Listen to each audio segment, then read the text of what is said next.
Hi guys, and welcome to the video. We made it. I've just got done watching Star Trek Picard, Season 2, Episode 10. The finale of this absolute mess of a season. So there is a lot to unpack in this episode, and there will be complete spoilers for everything.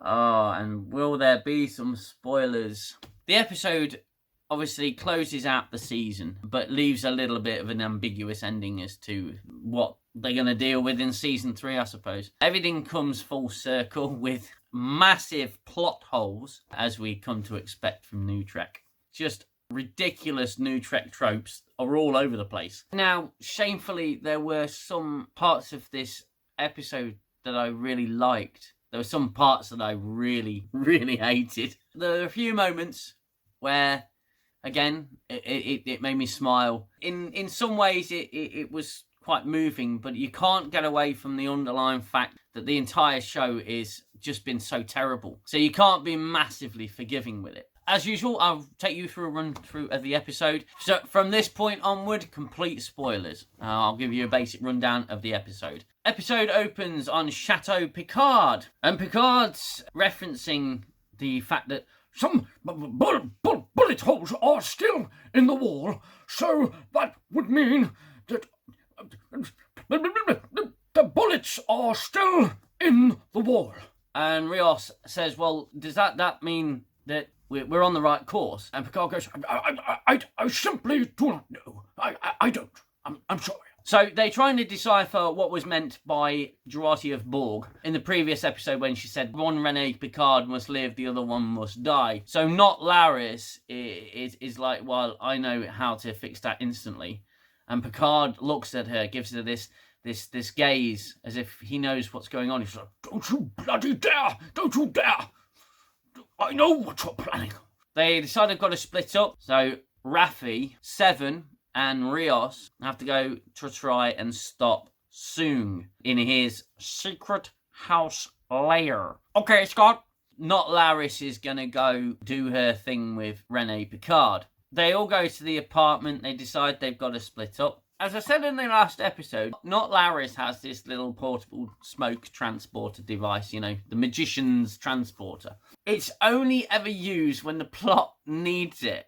The plot kind of needed it last week and last episode when, you know, she could have used it to transport people back onto the ship, but she just didn't because, well, reasons, I suppose. But yeah, she's able to use the transporter again, and she transports them back to the apartment, and she says she's going to go with Renee, and she starts transporting, and Picard goes, I'll have a little bit of that transport action, and steps into the transporter. A pattern beam smoke. You know, the showbiz transporter.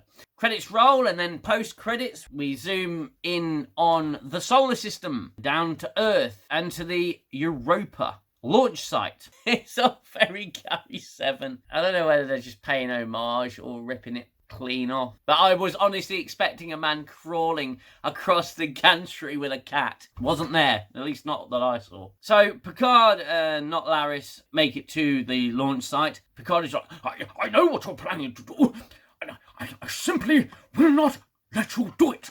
Not Laris gives him a speech. It's basically my life. You can't control it. You can't control what happens to anybody. All you can control is what happens with your own destiny. And Picard's like, I completely understand. You may now sacrifice your life. It cuts to Dr. Evil's secret volcano lair. And in puffs, 50% of the Picarded retard squad. And yes, I have changed it now. It is the Picarded retard squad. They hear Soong's voice going, oh, my evil plans. I'm going to launch my drones, okay? Turns out it's a voice recording on a loop, and Soong isn't there. Soong is at the launch site. I didn't see that coming. I think it might, in fact, be the woman from the gala who pulled him away. Oh, Dr. Evil, I'd like to introduce you to my friends over here. This is Dr. Evil. He's our biggest contributor, don't you see? And Raffi, Rios, and Seven are like, oh, for fuck's sake, he's not here. what are we going to do? They realise there's this power signature behind the wall, and they open the door, and it's these 4 drones. They look massively far too advanced for 2024, by the way. Little gripe, it is what it is. Raffi's like, I've got to deactivate this, and they're like, you've got to deactivate this. Cuts away to Not Laris, and she is in the Europa astronaut prep area. A couple of corridors, that's what it is basically. And she sneaks in to a broom cupboard, I assume, or a uniform cupboard, and picks up someone's uniform. Someone's uniform that didn't show up for whatever reason. Didn't show up. So someone doesn't show up, and someone takes someone's uniform. Is there no security at this Europa site? You know, there's a couple of things that really stretch your suspension of disbelief. In Picard? Are you serious? Yes, I am serious. Raffi uses a knife to get the control box open to the drones, and she says, I need scissors, screwdrivers, protractors, compasses, or anything that Seven can find, because she needs to try and deactivate these drones. So she starts tinkering around, and then it cuts back to the Europa astronaut prep area. And Not Laris comes out in a uniform. Nobody batters an eyelid, except for Rene Picard. So she makes her way towards Rene Picard. Cuts away to Soong, who's with his friend, I suppose. And once again, Soong simply being here. Okay, yes, he's donated a lot of money. It wouldn't allow you into secure areas at all. Oh, he's our largest donator. Okay, give him a VIP seat to the launch then. not let him be part of the mission. This disgraced scientist who is performing genetic experiments on humans and has been disgraced by the scientific community. But yeah, let's give him full access to the Europa mission. You know, this vital mission. Any mission in space is vital for all involved, but no, let's fuck security and let's just give this guy full access.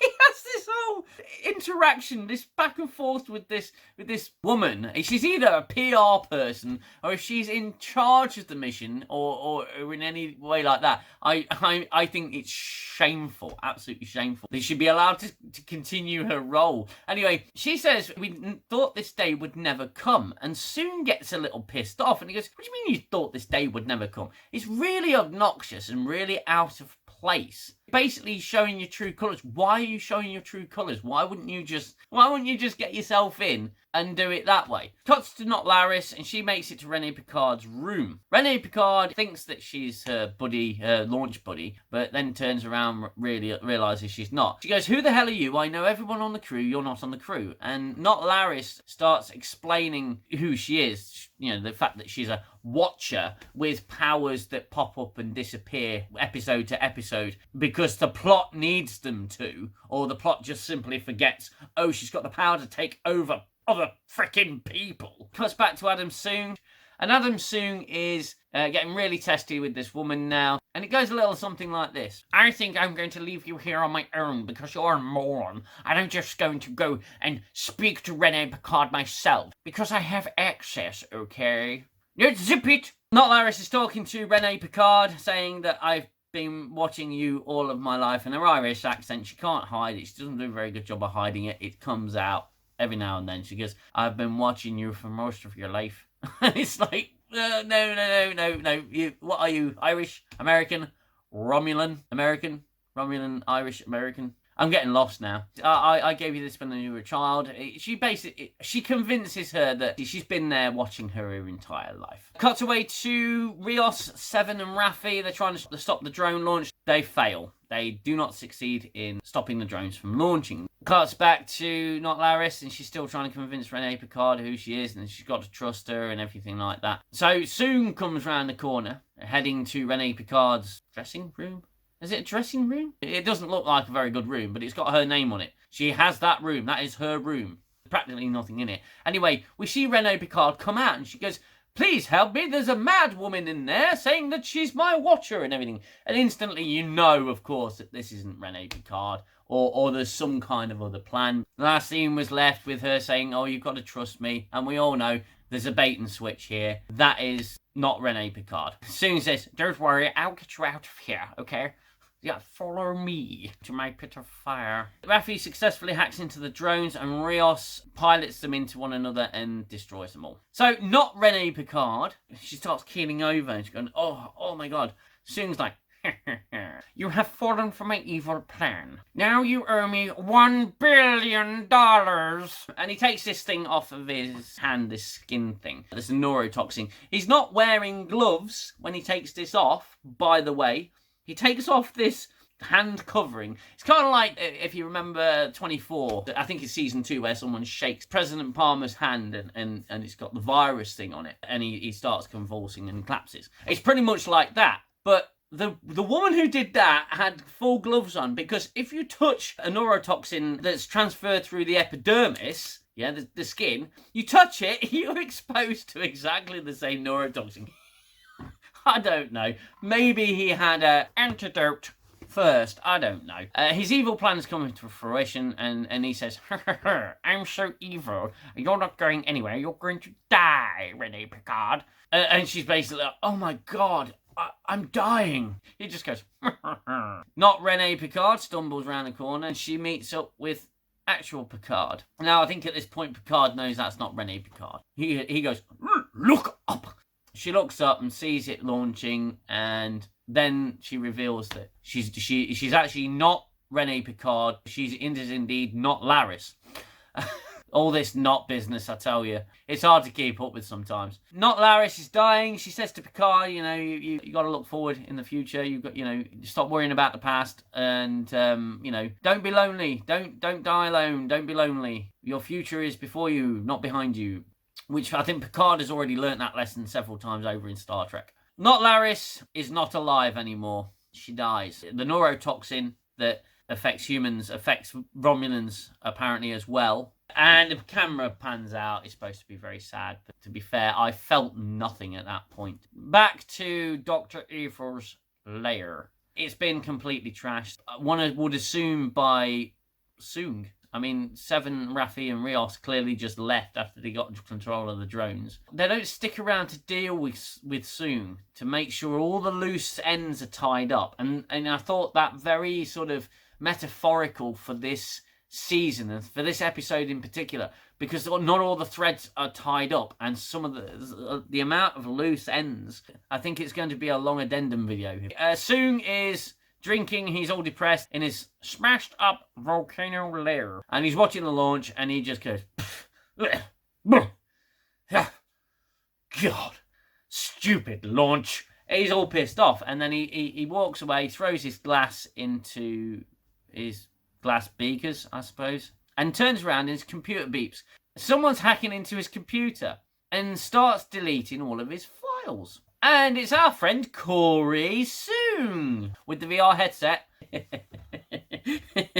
People don't spot the headset. She'll just look like she's swatting flies, Because everyone who uses 3D interfaces does this, don't they? Swatting flies. I found that quite funny, really. She does honestly look like she's got this wasp that's annoying her, and But I guess that's the VR experience. She says, "Hi, Dad." He says, Corey, don't do this. She says, this is for my sisters. Gives both Soong and herself a fresh start. And he's all sad and upset because all of his work has been destroyed. Now, we have a reference here. Can you guess what this evil geneticist's backup plan actually is? Boom! Project Khan. Project Khan. He's going to clearly create Khan Noonien Singh. You imagine if he does create Khan and Khan's naughty, do you reckon he goes, Khan? I hope you're ready for this next part, because I genuinely wasn't expecting this. I've heard that it might happen in season 3. This is a big one. Corey gets this message on her computer after she's, deleted all of Soong's files. Curious what's next? Watch and observe. And then she's sent an address to go to. So she pops down to this address. And in pops Wesley Crusher. Wesley Crusher has returned to Star Trek. Look at old Will Wheaton. You imagine the writer's room. Okay then, we have to end Star Trek Picard. So well, you can't end Star Trek Picard without getting in Will Wheaton. You're going to have Star Trek Picard, you've got to have Will Wheaton. Will Wheaton has returned to Star Trek. Everyone's favourite ensign has come back. And he's obviously a traveller because he became a traveller in the Next Generation and went off to other planes of existence and whatnot. And he's back. And he's back as a Watcher. He is the Traveller, formerly known as Wesley Crusher. And he says, we watch all the time and we pop in when necessary. The Watchers are basically the Travellers. They formed this group called the Watchers, and he wants Corey soon to become a Watcher. Manages to convince her and they beam away. Now, as far as cameo goes, am I a fan of Will Wheaton? Not really. In my personal opinion, hold your fire, this is just an opinion. But I think Will Wheaton has been shilling for nutrek so much, they had to eventually let him in to Picard. Am I happy to see Wesley Crusher back? I'll tell you what I felt when I saw Will Wheaton come in. I went, as I'm sure Picard will at some point. He'll be like, Shut up, Wesley! you know that's coming at some point. He's like, shut up, Wesley. Oh, God. Anyway, Will Wheaton is back. We sort of heard that it was happening in Season 3, but he's back in Season 2, Episode 10. So they beam away, and we cut away to Chateau Picard. Obviously, the future's been saved. Not Laris is dead, but Rene Picard has gone up, and she's going to continue her mission.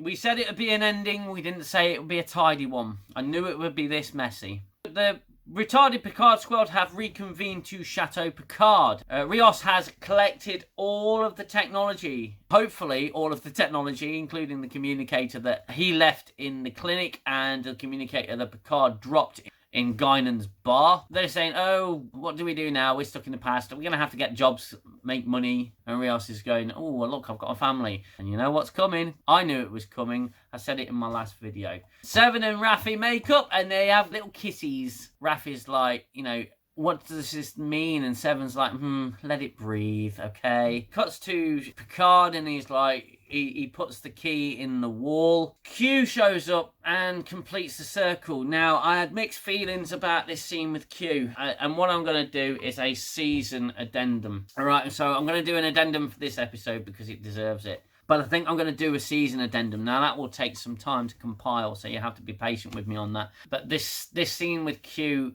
I had mixed emotions. On one hand, there were sweet moments in it, and on the other hand, it was like seriously eye-rolling. Q has basically said the circle's complete now. You know, I'm dying.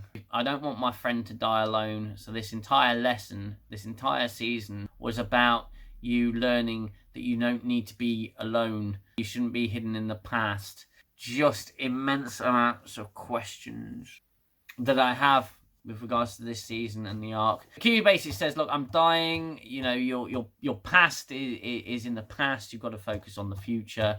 Believe it or not, we're not even halfway through the episode yet. There are a few touching moments in the scene. I did feel a little bit for Q, but yeah, this is the end of Q. Obviously, Picard's like a friend to him, and he wanted to give Picard one last gift. So Picard goes back to his retarded squad. They all make their way out. Now, Q pops back into the scene, clearly going to fix everything. Raffi goes, Q, you mother...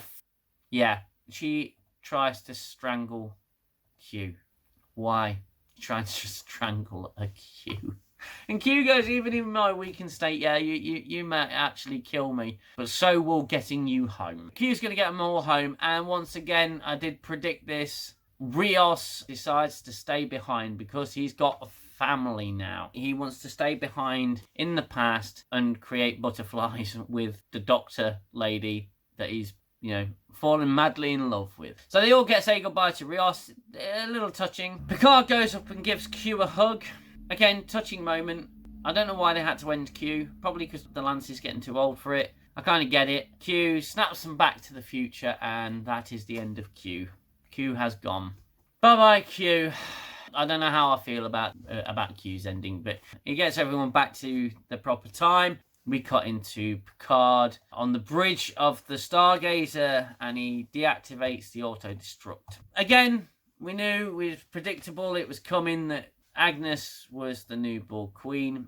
Picard, tells them all to stand down, stop firing. Raffi gets onto the bridge, and in proper nutrek, Kurtzman Trek style, the reason all of this has come about, the reason that the Borg, Jurati of Borg, knows that there's a big galactic event that's going to destroy the fucking quadrant. So Jurati's come to the fleet to assimilate and get power so she can put this big shield up in front of this galactic event. What is it with big galactic events, big universe or galaxy destroying things in New Trek? It's all they know how to do. Fucking hell. Anyway, it's gonna be like a quasar. It's a quasar, or it's a Wolf Rayet star that's gonna shoot this massive beam of energy. Is going to destroy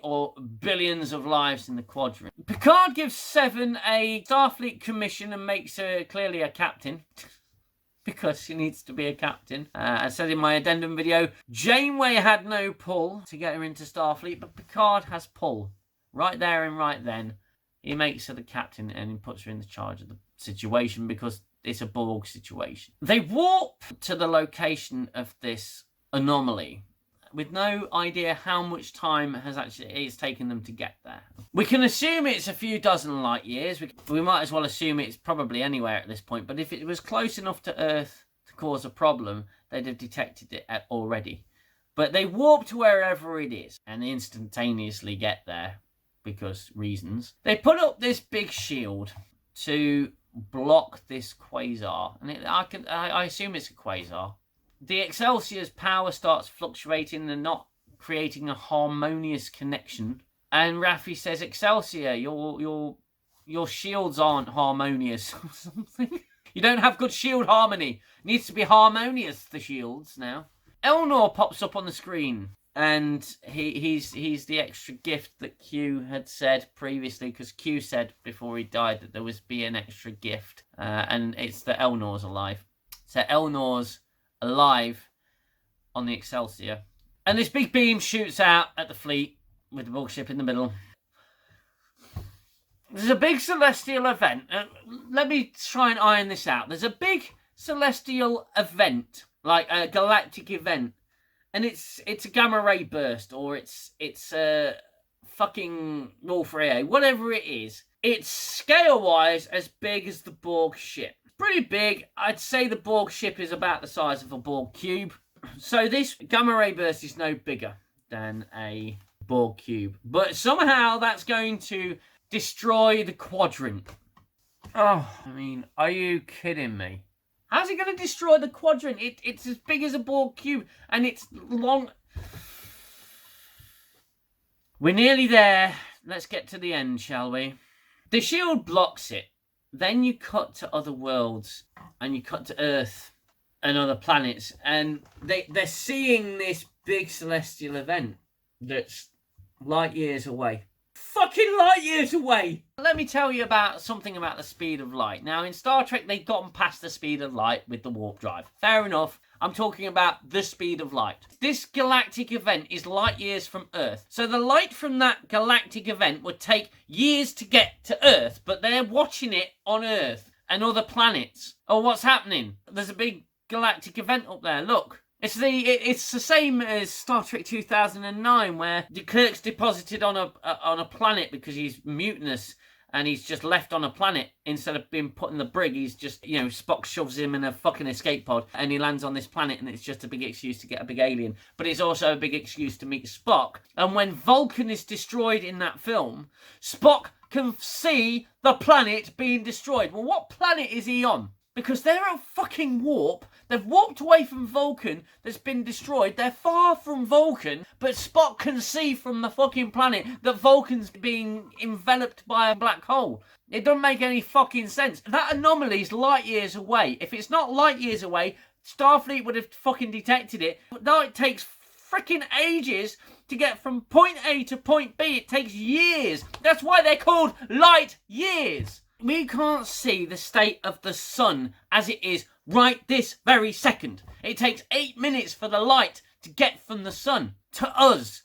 It takes 4 years for light to get from the closest star to us, because it's 4 light years away. That anomaly is light years away. 1, they get there really fucking quick, and 2, you can see it from distant worlds. You can see it from Earth. You can see it from other planets. What the fuck? Don't ignore the fucking science of a science fiction show. Anyway, Jurati says, we've known about this anomaly. There's a big bad behind it. We don't know who it is. We don't have the information. But we'd like to join the Federation so we can be the gatekeepers of this frickin' anomaly, because it changes colour after its burst. So, once again, there's a big bad, just like in Discovery, where there's going to be a big bad in Season 3. Probably a threat from outside the fucking galaxy. It's going to be up to the crew of the Next Generation to solve it. They just don't know how to do anything different. That's all these idiots know how to write. Oh, there's a big threat from somewhere and we don't know what it is, but we're going to have to spend an entire fucking season to find out. Big waste of time. Anyway, that's it. Jurati of Borg and her collective are now going to be in the Federation, and they'll be the gatekeepers to watch what comes through this anomaly. We'll no doubt hear about in Season 3. Cuts back to Earth, and Picard and Guinan are having a conversation. It's a conversation that didn't take place in Time's Arrow, and it's a retread of that. Guinan says, look, I couldn't tell you anything, about when we first met, because, it would have changed everything. I knew you were smart enough to figure it out. So does that mean Time's Arrow did happen? Or does it mean it didn't happen? Or does it mean it's been changed? It just creates too much of a fucking goddamn mess. She references a picture of Rios in the past.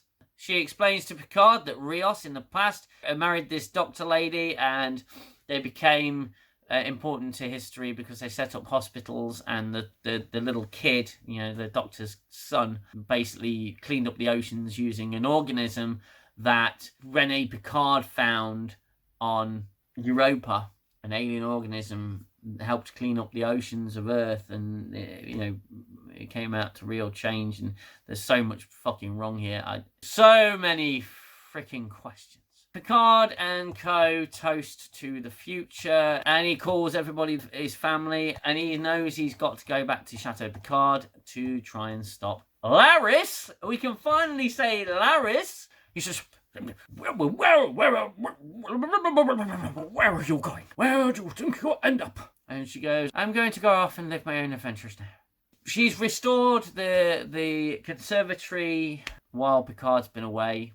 Again, no idea how much time Picard's actually been away, because in the world of Laris, she probably would have left by now, because the shuttle doesn't get instantly back and forth from the anomaly that was created in the first place by the Borg who came through it, and that trip seemed almost instantaneous. So how long did it take Picard to get back with the Stargate to Earth? And Laris wasn't Laris supposed to be leaving the next day, but she wasn't leaving the next day. It was how fast are the ships? And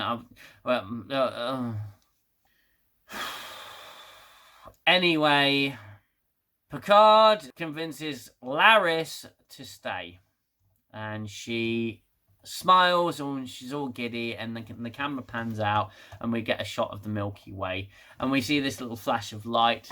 It could be Q dying. I don't know. It could just be a supernova going off. It could be a ship going to warp. I don't know. It's up there in the sky. And that's it. That's the end of the episode. That is the end of Star Trek Picard Season 2. Oh, my word. Oh, wow.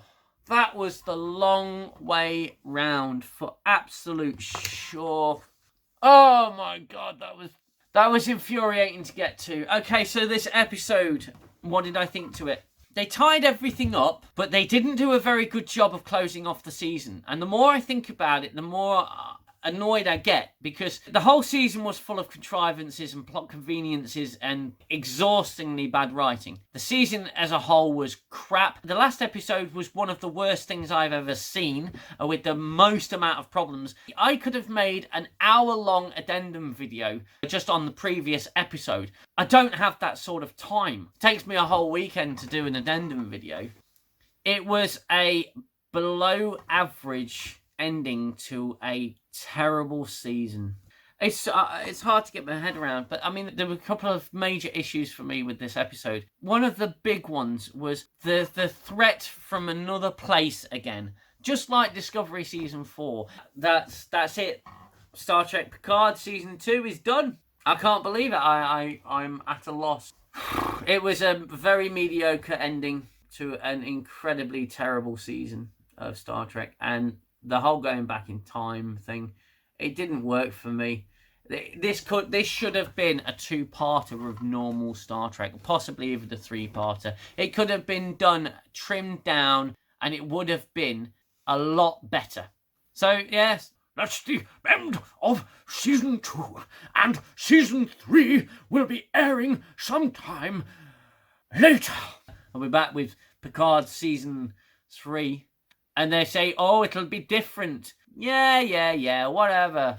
How many times have they said, oh, this time it'll be different. Season 2 of Discovery will be different to Season 1. We'll fix a lot of the problems, a lot of the issues. Yeah, okay, yeah, you've polished 20% of the turd.